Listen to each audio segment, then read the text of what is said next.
If even one guard moves, it will dishonor the Pope himself. That's what Commandant Schmid warned before the funeral began. But as the coffin of Pope Francis emerged into St. Peter's Square, one guard did move, stepping forward with something no one expected, and leaving the entire Vatican stunned. So what was hidden beneath his uniform? Before we reveal it, press the subscribe button and drop a comment below telling us where in the world you're watching from. Now, without further ado, let's get into it. The polished black boots of Lance Corporal Lucas Bowman remained perfectly still against the ancient stones of St. Peter's Square. His Swiss Guard uniform, that distinctive swirl of blue, red, and yellow, stood in stark contrast to the sea of morning blacks and purples surrounding him. The morning sun caught the edge of his halberd, sending occasional flashes of light across the somber gathering. Dawn had broken reluctantly over the Vatican that day. A chill hung in the air, unseasonable for late April, though fitting somehow for the occasion. Mist clung to the cobblestones in patches like fragments of night, unwilling to surrender to morning light, as if the world itself was reluctant to begin this day, the day they would bury Pope Francis. By 8 a.m., the square had filled beyond capacity. World leaders sat in reserved sections, solemn-faced in dark suits and formal clothes. Behind them stretched a tapestry of humanity, the faithful with rosaries moving between weathered fingers, tourists with cameras hanging unused around their necks, nuns dabbing at eyes behind wire-rimmed glasses. Lucas kept his gaze fixed forward, his breathing measured beneath the weight of his breastplate. 14 years of service in the Swiss Guard had perfected his ability to remain motionless for hours, his face betraying nothing of the thoughts that might stir beneath the surface. Even on this day, perhaps, especially on this day, his discipline would not falter, or so everyone thought. From somewhere inside the basilica, organ music began low, mournful notes that seemed to vibrate through the very stones. The crowd stilled. The procession was beginning. First came altar servers with candles and incense, their young faces solemn beneath the weight of tradition. Then priests in white, bishops in purple, cardinals in deep crimson, river of color and sacred symbolism flowing from the basilica's depths. And finally, the coffin, simple cypress, as Francis had requested. No gold ornamentation, no elaborate carvings, just a wooden box bearing the crucifix, carried by 8 pallbearers in black. As it emerged into daylight, Lucas felt something press against his chest, hidden beneath his uniform, a weight known only to him. Lucas Bowman had never been the type of man people noticed except when they needed to. 6'2", broad-shouldered, with a jaw like granite and eyes that gave away nothing. Born to a watchmaker in Lucerne, he had grown up surrounded by precision. His father's work table, covered with tiny gears and springs that measured life in careful increments, had been his first classroom. "Everything matters," his father would say, magnifying glass pressed to his eye. "The space between seconds is where craftsmanship lives." This philosophy followed Lucas through school, military service, and eventually to Rome. While other recruits struggled with the Swiss Guard's demands for perfection, Lucas absorbed them like a plant turning toward natural light. At 37, his record in the Pontifical Swiss Guard was spotless, a blank canvas of compliance. 14 years without a single citation for tardiness, never a uniform infraction, not one moment of inappropriate levity on duty. "Bowman's like a blueprint for the rest of them," his commander once remarked. "If I could clone him, I would." Only his roommate during training knew that Lucas kept a small wooden clock, his father's first creation, beside his bed. And only his roommate knew that sometimes, late at night, Lucas would wind it carefully before kneeling to pray. That morning of the funeral, though, something had shifted. As he stood before the mirror adjusting his uniform, his hands had trembled slightly just once. He'd stared at them as if they belonged to someone else. Then he'd reached into his breast pocket and touched something hidden there, the letter. And in that moment, standing alone in the barracks, something softened in his eyes, a hairline crack in perfect stone. The Swiss Guard didn't just wear tradition, they embodied it. Every ceremonial step, every precise angle of the halberd, every stoic stare had been refined through centuries of service. For a papal funeral, their duty wasn't simply security, it was symbolism. They were living monuments to unwavering fidelity. That morning, in the Guard's private chambers beneath the Vatican, Commandant Schmid had addressed the funeral detail with unusual solemnity. The gray-haired officer moved slowly between the rows of guards, his voice low but penetrating. "Today, you carry 5 centuries on your shoulders," he'd said, adjusting a crooked tassel on a younger guard's uniform. "Perhaps more than any other day in your service, this one demands absolute precision. The eyes of the world will be upon us," Schmid continued, "not just Catholics, everyone.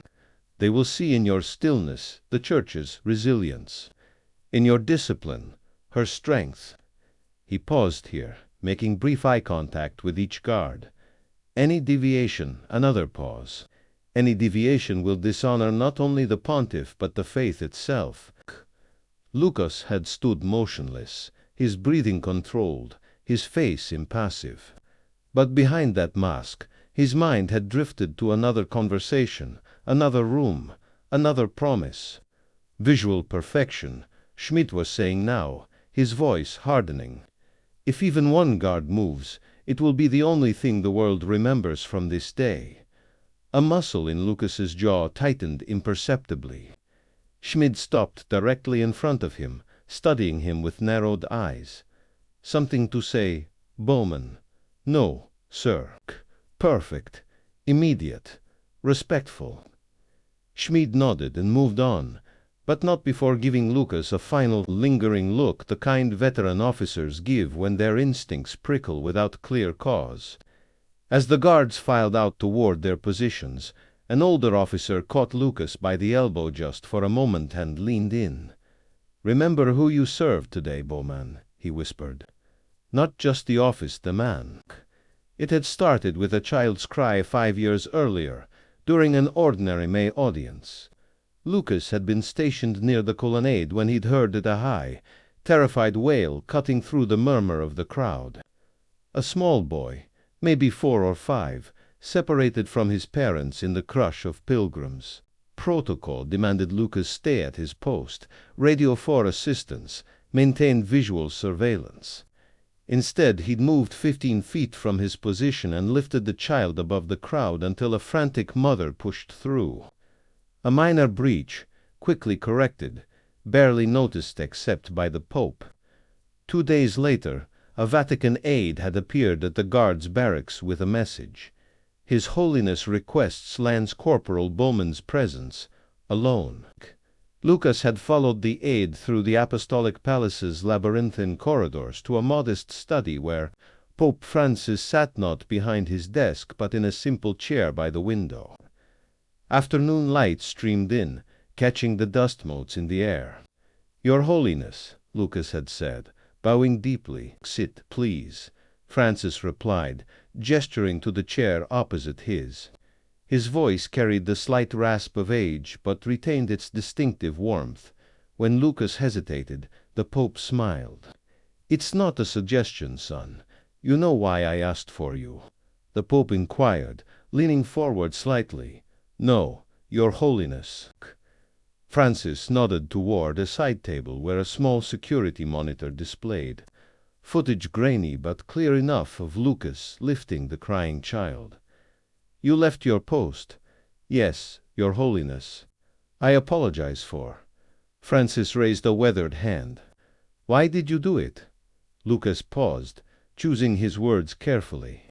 "The child was in distress. So are many who come here," Francis countered gently. "What was different about this one?" Lucas shifted slightly, a barely perceptible movement that for him spoke volumes. "He reminded me of someone." The Pope waited, patient as stone. "My brother," Lucas finally said, the words feeling strange in his mouth. When we were young, there was a crowd at a festival in our town. He got separated. I couldn't reach him in time. He didn't elaborate further, didn't explain the hospital visit afterward, the broken arm, the nightmares that followed. Q. You know what I've noticed about the Swiss Guard? Francis asked, changing direction. You're trained to be seen but not noticed, to stand so still that people forget you're human. He leaned back in his chair. It's necessary, of course, but dangerous, too. Dangerous, Your Holiness, for the soul, Francis clarified. To separate duty from compassion is an artificial division God doesn't recognize. The conversation shifted then. Francis asked about Lucas's family, his hometown, told stories of his own youth in Buenos Aires, not as pontiff to guard, but man to man. When I was young, Francis said, I made a mistake. I chose institutional loyalty over human need. It haunted me. He looked out the window. Sometimes, Lucas, the holiest thing we can do is move when we're told to stand still. As their time ended, Francis rose with slight difficulty. There's a tradition in Argentina, he said, where we say goodbyes twice, once for the body, once for the soul. He placed a hand briefly on Lucas's shoulder. Remember that when the time comes, Lucas had left the study changed in ways he couldn't articulate, like a clock whose internal mechanism had been subtly adjusted. Still functioning, still precise, but keeping slightly different time. 2 nights before the funeral, Lucas had been returning to the barracks after evening patrol when a slight figure emerged from the shadows of St. Anne's Gate. Father Ventresca stooped now with age, his hair bone white, his hands like paper maps of creased rivers. A moment. Guard Bowman, the priest said, his voice barely above a whisper. Lucas stopped. Ventresca had been the Pope's personal secretary for over a decade, a quiet, watchful presence in the papal apartments. It's rather unusual, Ventresca began, glancing around as if concerned about being overheard. But then he was an unusual man. From within his cassock he withdrew a cream-colored envelope sealed with the papal mark. No address, no formal insignia, just a single line in shaky handwriting on the back. For the man who once stood guard in tears. He wrote several letters in his final weeks, Ventresca explained. Most to family, to close friends. This won you. He was quite specific about its delivery. A pause. He said you'd understand the timing. How did he know I would still be here? Lucas asked softly.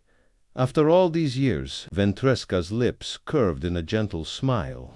He said, some men stand guard because it's their duty, others because it's their nature. The old priest touched Lucas's arm briefly. He knew which kind you were. Lucas waited until he was alone in his quarters, sitting on the edge of his narrow bed, before breaking the seal. The letter inside was handwritten on simple paper, no papal letterhead. No formal declarations, just words in the distinctive, slightly uneven script of an old man writing with an arthritic hand. Lucas. It began without preamble. If you're reading this, I've gone to meet our Father. Strange how we spend our lives preparing for this journey, yet still approach it like bewildered travelers without a map. I've been thinking about our conversation from years ago, about the boy in the crowd, about your brother, about rules and when to break them. Because in you, Lucas, I recognized something rare, a man who stands guard not out of duty to an institution, but out of love for what that institution should represent.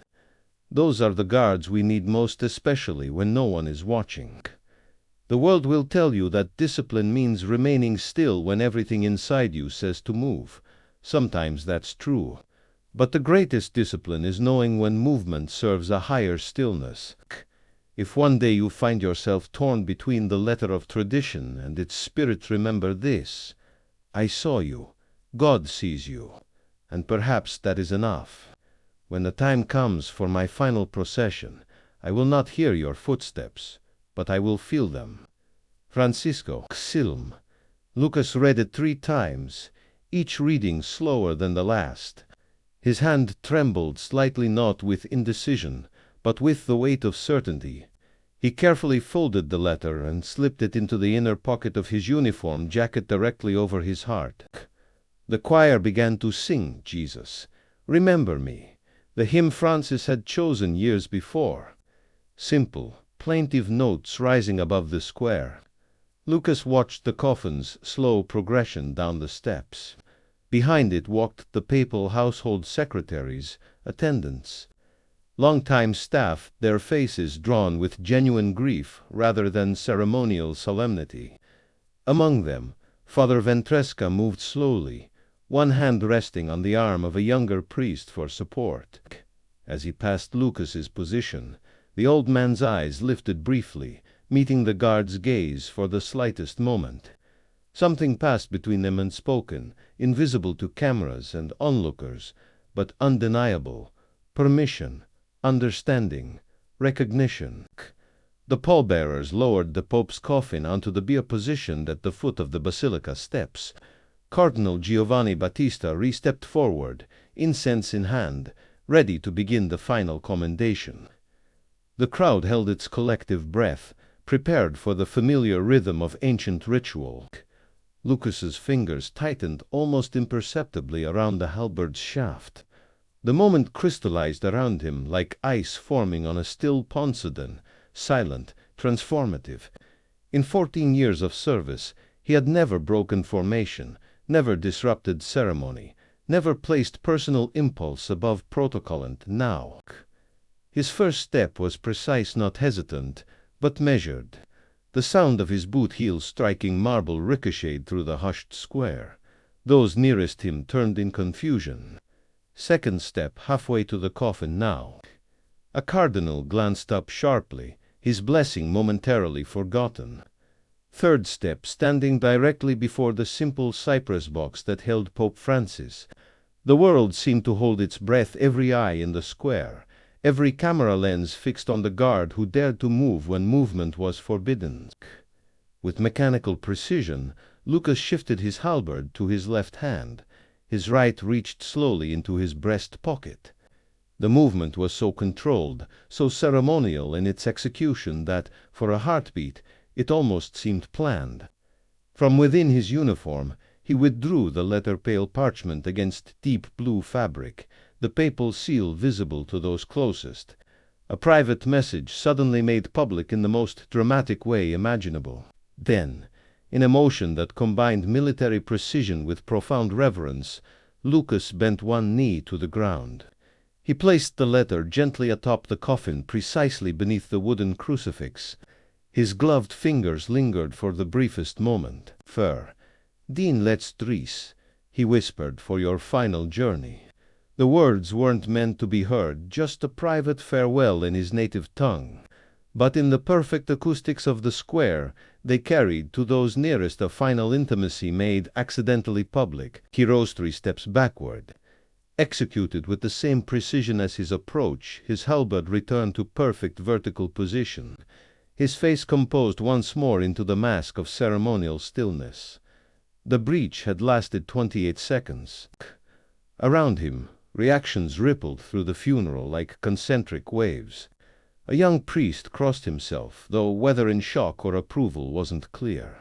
Several cardinals exchanged glances of barely concealed alarm. From the diplomatic section, the German chancellor leaned toward her aide, whispering behind her hand. Yet no one moved to interfere. No security personnel stepped forward. The letter remained on the coffin, its presence altering the ceremony in ways no one could have anticipated. Near the back of the procession, Father Ventresca watched with tired eyes that held a hint of something like satisfaction. 2 rows away, a younger Swiss guard stared at Lucas with an expression balanced between horror and admiration. And in the sea of faces filling the square, thousands of ordinary people witnessed something they couldn't fully understand, but somehow instinctively recognize a moment when rigid tradition yielded to something more human, something perhaps more holy. The funeral mass continued. It had to. Billions were watching. The machinery of Vatican ceremony honed over centuries absorbed even this unprecedented breach like a river flowing around an unexpected stone. But beneath the surface, currents shifted. Inside the basilica, Cardinal Mancini leaned toward his aide. "That man will never wear the uniform again," he murmured, his Italian barely audible over the choir. The aide, young, but Vatican-trained in discretion, kept his eyes forward. "It was the Pope's letter, Eminence. That changes nothing. It changes everything." When the final blessing concluded, Cardinal reapproached the coffin for the last commendation. For a breathless moment, the entire assembly wondered would he remove the letter, acknowledge it somehow. He did neither. With a slight but perceptible adjustment to his movement, the cardinal swung the incense around the coffin in a way that carefully avoided disturbing the paper. It was the smallest gesture plausibly deniable. Yet to those who understood Vatican's subtlety, its message was clear. This too belongs. Save evening shadows lengthened across the Vatican gardens. The crowds had dispersed. The world's dignitaries had returned to their embassies and hotels. Pope Francis's body had been sealed in its final coffin, ready for interment the following morning. Lucas sat alone in a small antechamber connected to Cardinal Favreau's office. No clock on the wall, no window to mark time's passage. He had been waiting for 73 minutes. The door finally opened, not a secretary or aide, but Father Ventresca himself, stooped with age, but moving with the quiet authority of a man who had witnessed papal transitions since the days of Paul VI. "They're ready," he said simply. Inside, 3 men waited around a small table. Cardinal Favreau, prefect for the Congregation of Divine Worships, sat with his hands folded atop a leather portfolio. Beside him, Commandant Schmidt of the Swiss Guard looked strangely diminished without his ceremonial uniform. Archbishop Tremblay completed the triangle, his thin face illuminated by a single desk lamp. No recording devices, no secretaries, no formal charges read aloud just for men and the weight of tradition between them. "I think we can dispense with preliminaries," Favreau began. "Your actions today were witnessed by approximately 50,000 people in the square and several billion via broadcast." His tone wasn't accusatory, merely factual. "The question before us is not what you did, but why." "I received a letter from His Holiness," Lucas finally said, "written before his death. It was delivered to me 2 days ago by Father Ventresca." The old priest nodded confirmation. "The letter was personal," Lucas continued. "But in it, the Holy Father," he hesitated. "He helped me understand that sometimes our highest duty isn't to protocol." "Commandant." Schmid leaned forward. "You broke your oath, Bowman. The most fundamental principle of the Guard centuries of tradition." "With respect, sir," Lucas replied, meeting his commander's gaze directly. "I believe I honored the deeper meaning of that oath. An interesting interpretation, one that would make discipline impossible if widely adopted." Lucas hesitated. "The original remains with His Holiness, but I made a copy of one portion." From his pocket he withdrew a folded paper and placed it on the table. Cardinal Favreau picked it up, adjusted his reading glasses, and read aloud. "If one man can carry love into tradition, then let him do so bravely." He looked up, his expression unreadable. "These are the Holy Father's words." "Yes, Your Eminence." A heavy silence fell over the room. Cardinal Favreau removed his glasses, polishing them slowly with a handkerchief, a delaying tactic as ancient as the Church itself. "The difficulty we face," he finally said, "is one of competing truths. The discipline of the Swiss Guard is essential and must be maintained. Yet Pope Francis often reminded us that mercy sometimes requires flexibility. This sets a dangerous precedent." Schmid frowned. "Only if widely known." Archbishop Tremblay countered, "The specific circumstances, a personal letter from the Pope himself, are unique enough to be contained." Cardinal Favreau studied Lucas directly. "Do you believe tradition allows for such personal gestures, Guard Bowman?" "No, Your Eminence," Lucas replied honestly. "Tradition doesn't allow it. But perhaps sometimes tradition needs to be reminded why it exists in the first place." After a long moment, Cardinal Favreau nodded almost imperceptibly. "We will take no formal action regarding today's incident. No public statement will be issued. But understand, Guard Bowman, what you did cannot become precedent. Your service record remains unblemished," Favreau continued, "but adjustments to your posting will be necessary for practical reasons." Lucas understood the unspoken message. He would not be dismissed, but he could no longer serve in highly visible ceremonial positions. Too many had witnessed his breach. Too many questions would follow. "I understand, Your Eminence." As they rose to leave, Father Ventresca placed a gnarled hand on Lucas's arm, holding him back momentarily as the others filed out. "He knew, you know," the old priest said, his voice barely above a whisper, "what it would cost you." Lucas met the priest's rheumy eyes. It cost less than failing him would have. Ventresca smiled faintly. "Yes, that's exactly what he would have said." The reassignment came 3 days later. Simple envelope slipped beneath Lucas's door before dawn. No official ceremony, no public acknowledgement.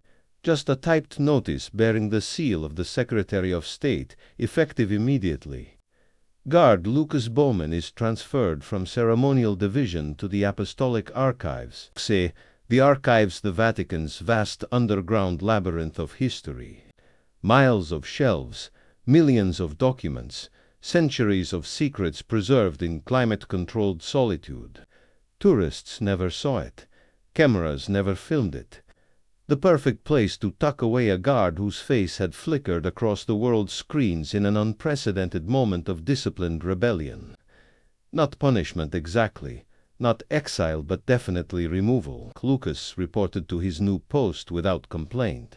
He exchanged his ceremonial uniform for the simpler black attire of the Archives Division, no halberd. No colored stripes, just an understated insignia marking him as security rather than scholar. His new supervisor, Monsignor Deza, was a thin, dust-colored man who spoke 6 languages but preferred silence to all of them. "You'll patrol the outer corridors mainly," he explained, his voice as dry as the parchments surrounding them. "No bags permitted beyond the reading room. No pens, only pencils." He studied Lucas briefly. "I won't mention the funeral," he added. "This is the Vatican. What happens above stays above." Weeks passed. The papal conclave began, filling the Vatican with speculation and politics. But deep in the archives, such concerns seemed distant. Here, time moved differently, measured in centuries rather than news cycles. Yet something had changed within him. The letter, the original now buried with Pope Francis, had altered something fundamental in his understanding of duty, not weakening it, but deepening it, beautying its roots beyond mere obedience. His fellow guards still nodded to him when their paths crossed, but with a certain wariness, as if his breach had marked him as different in ways they couldn't articulate. Only when a younger guard named Thomas Ever mentioned it directly. Was it worth it? He'd asked one evening, finding Lucas alone in the guard's chapel. Lucas had considered the question carefully. It wasn't about worth, he'd finally replied. It was about rightness. One Tuesday afternoon, deep in the pre-medieval manuscript section, Lucas came across Monsignor Deza studying a document with unusual intensity. A letter from Augustine to Jerome, the priest explained without looking up. He admits to a mistake in interpretations, says he'd rather be corrected than praised incorrectly. He glanced at Lucas. Even saints valued truth over tradition when they had to choose. "Suit, the archives suit you," Deza added carefully, rolling the manuscript. "Some men guard history better than ceremony." It wasn't a grand endorsement, not forgiveness exactly for that, would require acknowledging a wrong, but it was acceptance, recognition enough. 3 weeks after the reassignment, Lucas was crossing the Vatican gardens on his way from the archives to the guards' quarters. A seasonal tours group schoolchildren from Austria, judging by their uniforms, followed their guide along the gravel path, necks craning toward the dome of St. Peter's. One boy lagged behind, dawdling near the fountain 10 or 11 years old, with unruly dark hair and glasses that kept sliding down his nose. As Lucas passed, the boy looked up sharply. "It's you," he said in German-accented Italian. The guard who moved. Lucas paused, caught off guard by the direct recognition. "Were you scared?" the boy pressed. "When you decided to move?" "No, why not?" "Everyone said it was forbidden." Lucas studied the boy's open, curious face. No judgment there, no agenda, just genuine wonder. "Because sometimes," he said finally, "the rules are meant to protect something precious. And sometimes the most respectful thing you can do is recognize when following them would cause harm instead." The boy considered this, head tilted slightly. "My father says rules are rules." "Your father is mostly right," Lucas replied. "But no rule is greater than the good it's meant to serve." A teacher's voice called from beyond the hedge. The boy glanced over his shoulder. "I have to go." The boy took a few steps, then turned back. "Did the Pope really write you a letter?" Lucas allowed himself a small smile. Some things stay between friends, even after they're gone, especially then. As the boy hurried to rejoin his classmates, Lucas continued along the path, his black uniform almost invisible in the lengthening shadows of late afternoon. To anyone watching, he might have appeared unchanged, still straight-backed, still precise in his movements, still the model of Swiss Guard discipline. But inside, where no protocol could reach, something had shifted permanently. A clock whose hands still moved in perfect rhythm but now told slightly different time. Not a guard who had broken tradition, he realized, but one who had perhaps honored its deeper purpose. Then for now, for him that was enough. Was Lucas right to break formation at this sacred moment? Does true loyalty sometimes require breaking the very rules we've sworn to uphold?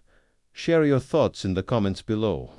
We'd love to hear what you would have done in his position.